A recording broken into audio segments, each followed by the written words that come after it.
अस्सलाम वालेकुम। आज हम जो टॉपिक स्टडी करने जा रहे हैं वो है हमारे पास हाइड्रोजन बॉन्डिंग। इसको हम आज डिटेल के साथ स्टडी करेंगे और देखेंगे कि किस तरह हमारे पास हाइड्रोजन बॉन्डिंग एक्ट करती है और इसकी क्रिएट होने की रीज़न क्या है। लिहाजा सबसे पहले हमारे पास है कि हाइड्रोजन बॉन्डिंग हमारे पास strongest type of intermolecular force, IMF मतलब इंटरमॉलिक्यूलर फोर्स। ये हमारे पास strongest type of intermolecular force है, मतलब ये जितनी भी इंटरमॉलिक्यूलर फोर्सेज हम इसके बाद स्टडी करेंगे उनमें सबसे ज्यादा स्ट्रॉन्ग हाइड्रोजन बॉन्डिंग है। In molecules with hydrogen bonding with high electronegativity, ये उन मॉलिक्यूल्स के दरमियान होती है जिनमें हाइड्रोजन बॉन्ड बनाता है हाई इलेक्ट्रोनेगेटिव एटम्स के साथ। और बात समझ नहीं आ रही? हाई इलेक्ट्रोनेगेटिव एटम्स के साथ जब आपके पास जो हाइड्रोजन है वो बॉन्ड बनाएगा तो उस केस में हाइड्रोजन बॉन्डिंग अराइज होगी। अब वो जो बॉन्ड बनाता है वो कोवेलेंट बॉन्ड होगा, ये बात याद रखिए, वो कोवेलेंट बॉन्ड होगा। उसके बाद जो हमारे पास मॉलिक्यूल बन जाएगा तो मॉलिक्यूल के दरमियान जो हमारे पास बॉन्डिंग होगी उसको हम हाइड्रोजन बॉन्ड। एनीवेज वो हाई इलेक्ट्रोनेगेटिव एलिमेंट्स जो आपके पास है वो क्लोरीन, ऑक्सीजन और in the same way nitrogen और इस तरह के मॉलिक्यूल्स हैं। इनके साथ अगर हाइड्रोजन का बॉन्डिंग होगी तो उस केस में जो मॉलिक्यूल्स बनेंगे उनमें hydrogen bonding present. So chlorine etc. Draw electrons, so H become partial positive. अब हाइड्रोजन बॉन्डिंग किस तरह से ओरिजिनेट होती है और किस तरह ये जनरेट होती है? होता ये है कि ये क्योंकि हाई इलेक्ट्रोनेगेटिव एलिमेंट्स हैं, क्लोरीन और ये सब चीजें, तो ये जो इलेक्ट्रॉन शेयर्ड इलेक्ट्रॉन्स होंगे उनको ये ड्रा कर लेंगे, अपनी तरफ खींच लेंगे। जब ये इनको अपनी तरफ खींच लेंगे तो होगा ये कि हाइड्रोजन के ऊपर पार्शियल पॉजिटिव चार्ज आ जाए और जो जब खींच लेंगे अपने ऊपर ये क्लोरीन तो इनके ऊपर पार्शियल नेगेटिव, क्योंकि इलेक्ट्रॉन्स को खींचे नेगेटिव चार्ज को अपनी तरफ ले रहे हैं तो उनके ऊपर पार्शियल नेगेटिव। जब ये पार्शियल नेगेटिव हो जाएगा और हाइड्रोजन पार्शियल पॉजिटिव हो जाएगा तो ये एक आपके पास डाइपोल बन जाएगा। इसको हम कल भी कर चुके हैं, अब हम इसको दोबारा करने जा रहे हैं। सो H partial positive is attracted by partial negative and lone pair। अब ये जो पार्शियल पॉजिटिव चार्ज होता है ये लोन पेयर और जो पार्शियल नेगेटिव बना हुआ होता है उसकी तरफ अट्रैक्ट हो जाता है। अगर हम इसको यहां पे देखें तो आपके पास ऑक्सीजन के साथ जब ये बनाएगा तो हमारे पास यहाँ पे लोन पेयर। अब ये पार्शियल नेगेटिव चार्ज क्योंकि इसने इलेक्ट्रॉन्स को हाइड्रोजन से अपनी तरफ खींचा था वो, और साथ में जो आपके पास लोन पेयर्स भी मौजूद हैं। साथ तो ये लोन पेयर खत्म नहीं है, वाले हो जाएंगे साइड वाले हाइड्रोजन के साथ बॉन्ड जो बना रहे हैं। नहीं, ये असल में ये जो हाइड्रोजन कौन से, इस हाइड्रोजन के साथ, इसके साथ, उसके साथ, इसके साथ ये जो बॉन्ड बना रहे हैं ये एज सच वो जिसको आप इंट्रामॉलिक्यूलर फोर्स, इंट्रामॉलिक्यूलर बॉन्ड कहते हैं। मॉलिक्यूल बनाने के लिए ये बॉन्ड नहीं बनेगा, ये बॉन्ड जस्ट एक अट्रैक्शन होगी। और ये जो बॉन्ड होगा ये इस तरह से नहीं है कि जिस तरह हमारे पास यहाँ पे ये शेयर्ड पेयर ऑफ इलेक्ट्रॉन बन जाता है, ये शेयर्ड इलेक्ट्रॉन्स भी नहीं होंगे, ये जस्ट एक अट्रैक्शन क्रिएट करें। इनका इन इलेक्ट्रॉन्स का इस हाइड्रोजन के साथ कोई वास्ता अपने साथ रखने के लिए नहीं होगा, हाँ जस्ट एक अट्रैक्शन के लिए, उसके ज्यादा कुछ नहीं। क्योंकि जब आप इसको शेयर्ड पेयर करते हैं ये इलेक्ट्रॉन एक ही वक्त में हाइड्रोजन के साथ भी होता है, दो इलेक्ट्रॉन्स, और वही दो इलेक्ट्रॉन जिनसे बॉन्ड बनाया होता है वो उसी वक्त में ऑक्सीजन के साथ भी होते हैं। तो ये तो हो गया कोवेलेंट बॉन्ड। लेकिन इस केस में जो लोन पेयर्स हैं इनका कोई रोल प्ले नहीं होगा, जस्ट ये कि अट्रैक्शन, क्योंकि इलेक्ट्रॉन्स हैं तो नेगेटिव चार्ज है, नेगेटिव चार्ज है तो जस्ट एक अट्रैक्शन क्रिएट करने के लिए यूज हो जाएगी, उससे ज्यादा इनका कोई रोल नहीं होगा। इन द सेम जो partial positive charge, negative charge इसके ऊपर आ गया हाइड्रोजन से इलेक्ट्रॉन्स को अट्रैक्ट करने की वजह से, वो भी आपके पास रोल प्ले करेगा इस पार्शियल पॉजिटिव को अपनी तरफ अट्रैक्ट करने के लिए। Anyways of electron on nearby electronegative atom, ये हमने इसको कर लिया। 5% as strong as a single covalent bond. अब अगर आप इसकी स्ट्रेंथ की बात करें तो कोवेलेंट बॉन्ड के मुकाबले में ये 5% है, बात समझ आ रही? 5%। अगर आपके पास कोवेलेंट बॉन्ड वो 100 है तो 100 उसकी जेड से स्ट्रेंथ है तो इसकी जो स्ट्रेंथ होगी वो 5 होगी। हाइड्रोजन बॉन्डिंग इतना आपके पास वो लेस है effectiveness. When many hydrogen bond forms, it becomes significant। अब 5% की कोई हैसियत, लेकिन जब बहुत ज्यादा बॉन्ड्स बन जाएंगे तो फिर उनकी वैल्यू बनेगी। कैसे वैल्यू बनेगी? जिस तरह आपके पास डबल हेलिक्स स्ट्रक्चर होता है डीएनए का। अब वो ये देखिए वो स्ट्रेट्स होती हैं इस तरह से, वो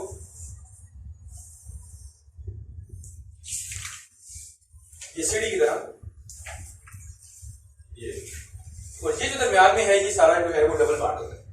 ये आपस में वो उनकी जो है ना वो कोई भी एलिमेंट्स जो है वो जो भी है उसके अंदर होते हैं वो यहाँ पे अट्रैक्टेड होते हैं, लेकिन ये जो है ये हाइड्रोजन बॉन्ड है, इनके और इनके दरमियान में हाइड्रोजन बॉन्ड। अब इतने ज्यादा जब ये होंगे तो फिर क्या होगा, इनका रोल सिग्निफिकेंट हो जाएगा, ये मतलब किसी हद तक एक्ट करना शुरू कर देंगे। अब ये जो आपके पास होता है डीएनए होता है, अब इसी को आप ट्विस्ट कर दें, चॉकलेट देखिए ना ट्विस्टर वाली, बिल्कुल उसी तरह आपने इसको नहीं करना है, ये दो इस तरह से ले लें और ये ट्विस्ट कर दें तो ये आपके पास डीएनए का स्ट्रक्चर बन जाएगा। और इसके अंदर ये इसी तरह से स्ट्रक्चर बना किस लिए होता है, क्योंकि ये हाइड्रोजन बॉन्डिंग होती है, और हाइड्रोजन बॉन्डिंग क्योंकि बहुत ज्यादा हाइड्रोजन बॉन्ड्स बने होते हैं और वो सिग्निफिकेंटली एक्ट कर रहे होते हैं। आज लोग उसकी स्ट्रेंथ इतनी ज्यादा नहीं है कि उसको जोड़ के रख सके, लेकिन बहुत ज्यादा है तो स्ट्रेंथ अभी इसकी ज्यादा हो जाएगी। सो हाइड्रोजन बॉन्डिंग जो है वो उसकी जो स्ट्रेंथ है वो ज्यादा होती है डाइपोल डाइपोल इंटरेक्शन से, एक बात, और उसकी जो स्ट्रेंथ है वो कम होती है कोवेलेंट बॉन्ड से। अब ये देखिए कोवेलेंट बॉन्ड ये इंट्रामॉलिक्यूलर फोर्स है, और ये डाइपोल डाइपोल इंटरेक्शन ये इंटरमॉलिक्यूलर फोर्स है, दो मॉलिक्यूल्स के दरमियान है और ये मॉलिक्यूल के अंदर है, तो इसकी स्ट्रेंथ का कुछ ऑर्डर है वो इस तरह से। डायरेक्शनल एंड फॉर्म कोवेलेंट सबसे स्ट्रांग होगी, लॉन्ग चेन, क्या वो कोवेलेंट सबसे स्ट्रांग होगी। कोवेलेंट से अगर आप और बात कर लेते हैं तो वो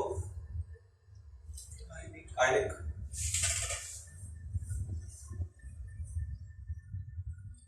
उससे ज्यादा strong. So directional and form long chains, ये आपके पास क्या करते हैं, ये लॉन्ग चेन्स इनकी वजह से बन जाते हैं, और ये डायरेक्शनल बॉन्ड का मतलब यही है कि ये आपके पास एक ही डायरेक्शन में ये इतने लंबे लंबे चेन्स आपको बनाते हैं। आगे बात समझ आ रही?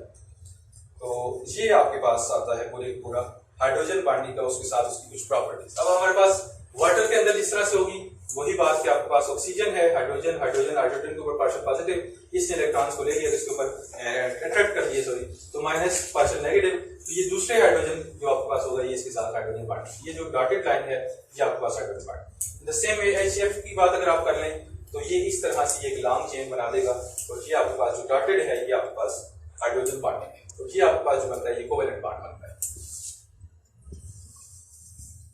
ओके, सो अगर आप नेक्स्ट बात करें, हमारे पास इस बात का क्या प्रूफ है कि हमारे पास हाइड्रोजन बॉन्डिंग नाम की कोई चीज होती है कि नहीं।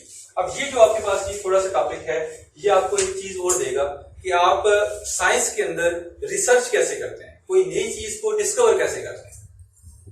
आपने आज तक इलेक्ट्रॉन को नहीं देखा, किसी ने नहीं देखा, पता कैसे चला कि वहां पे है, और इवन कि पता क्या चलना उसकी एक एक प्रॉपर्टी हमें पता है, वो किस तरह बिहेव करता है, क्या कुछ नहीं करता, क्या कुछ करता है, वो सारा कुछ हमें मालूम है कि नहीं, लेकिन देखा आज तक नहीं। आपने आंखें बंद करके, तो जाहिर है देखना सिर्फ ये नहीं कि आप आंख से देखते हैं, देखना क्या होता है।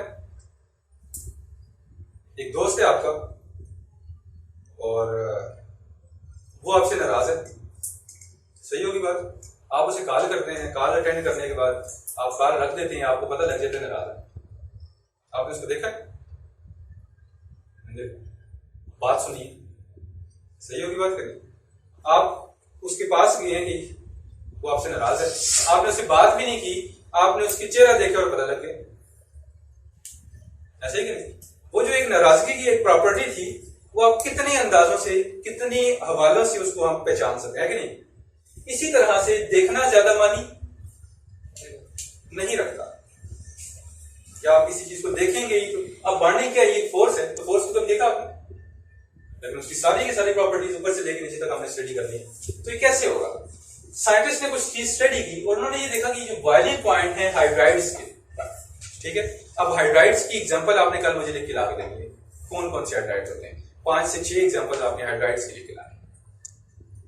उन्होंने जब हाइड्राइड्स को देखा तो उनकी जो बॉइलिंग पॉइंट थे वो बहुत ज्यादा जो है वो क्या थे, इंक्रीज कर रहे थे, और उनकी इंक्रीज का जो ट्रेंड था वो ये था कि आपके पास अगर आप 4 ग्रुप को देख लें और उसके अंदर जो हाइड्राइड आपके पास मौजूद होंगे वो इंक्रीजिंग बॉइलिंग पॉइंट उनका होगा जब आप उनके मॉलिक्यूलर मास को आप इंक्रीज करेंगे, मतलब मॉलिक्यूलर मास को इंक्रीज करते जाएं, एक से दूसरे मॉलिक्यूलर मास किस तरह से इंक्रीज होगा।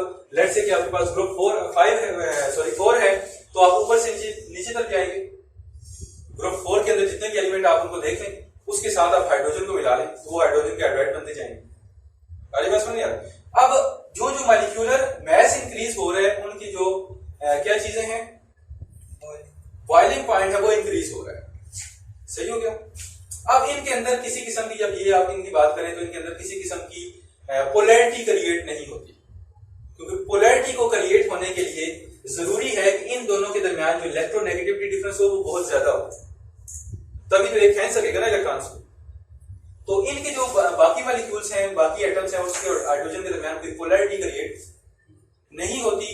तो और उसके बाद आपके पास जो लंडन डिस्पर्शन फोर्सेस हैं वो आपके पास due to increase in London dispersion forces, तो उनके अंदर लंडन डिस्पर्शन फोर्सेस एक और तरह की फोर्सेस जिसको हम आगे जाकर स्टडी करेंगे, वो इंक्रीज हो जाती है, जिसकी वजह से क्या होता है, उसका बॉइलिंग पॉइंट इंक्रीज करता है। ये बात तो यहां तक ठीक है, लेकिन आप यही ट्रेंड जो आपने यहां पे देख लिया 4 के लिए, यही ट्रेंड फॉलो होता है 5 ग्रुप के लिए, 6 ग्रुप के लिए और 7 ग्रुप के लिए। इन सब के लिए यही ट्रेंड फॉलो होता रहता है। आगे क्या होता है, but not in hydride of first element of each group. इन सब ग्रुप्स का जो पहला एलिमेंट है, जब वो हाइड्रोजन के साथ हाइड्राइड बनाता है, जब वो हाइड्राइड बना देता है, तो उस केस में ये ट्रेंड फॉलो, उसका बहुत ज्यादा इंक्रीज हो जाता है बॉइलिंग पॉइंट, पहले का बहुत ज्यादा है। अब ट्रेंड के तौर पे तो ये होना चाहिए कि पहले का काम उससे ज्यादा, उससे ज्यादा, उससे ज्यादा, क्योंकि मॉलिक्यूलर मास के इंक्रीज के साथ इंक्रीज हो रहा है। लेकिन होता ये है कि पहले का बहुत बड़ा है, उसके बाद डिक्रीज होता है, उसके बाद इसका है, फिर ये ज्यादा है, फिर ये ज्यादा है, फिर ये ज्यादा है, लेकिन पहले का इन सबसे ज्यादा है। होना ये चाहिए पहले का कम हो, ट्रेंड तो ये चलना चाहिए। अब यहां पे साइंटिस्ट को लगा कि नहीं, अब यहां पे कोई अलग सी चीज मौजूद है, कोई ऐसी चीज मौजूद है जिसकी वजह से इसका जो पॉइंट है, बॉइलिंग पॉइंट है, बहुत ज्यादा है। अब वो क्या था कि जब उन्होंने स्टडी किया, that was the hydrogen bonding, show existence of the additional force. अब इसकी वजह से एक एडिशनल फोर्स जो है, और उसको बाद में उन्होंने देखा कि स्टडी करने के बाद पता चला कि ये हाइड्रोजन जो है वो बॉन्ड बना देता है, जिसकी वजह से एक हाइड्रोजन बॉन्डिंग क्रिएट होती है। तो चीज क्या थी, बॉइलिंग पॉइंट का ट्रेंड ये था कि मॉलिक्यूलर मास के इंक्रीज होने के साथ साथ हाइड्राइड का इंक्रीज हो रहा था। लेकिन जब पहले एलिमेंट को स्टडी किया तो उसका हाइड्राइड, उसका बॉइलिंग पॉइंट कुछ और ही ज्यादा था, हालांकि ट्रेंड के मुताबिक उसको कम होना चाहिए। अब उन्होंने ये देखा कि अब इसकी वजह से कोई ना कोई हमारे पास एक नई फोर्स होगी जिसकी वजह से बॉइलिंग पॉइंट ज्यादा होगा, क्योंकि हमने इससे पहले पढ़ लिया कि जितनी ये इंटरेक्शन इंटरमॉलिक्यूलर फोर्सेस ज्यादा होती जाएंगी, बॉइलिंग पॉइंट इंक्रीज होता जाएगा। तो ये वो रीजन बनी थी जिसकी वजह से क्या हुआ, बॉइलिंग पॉइंट है वो इंक्रीज हुआ और आपको एक नई डिस्कवरी मिल गई, और वो डिस्कवरी थी आपके पास हाइड्रोजन बॉन्डिंग। ये उसका प्रूफ है, इसका ज्यादा होना इस बात का प्रूफ है कि हाइड्रोजन बॉन्डिंग मौजूद है। अगली बात समझ करिए, 8 ग्रुप के साथ में क्या, हाँ 8वें ग्रुप वाले एलिमेंट सारे जो हैं वो क्या करते हैं, नोबल गैसेस। लेकिन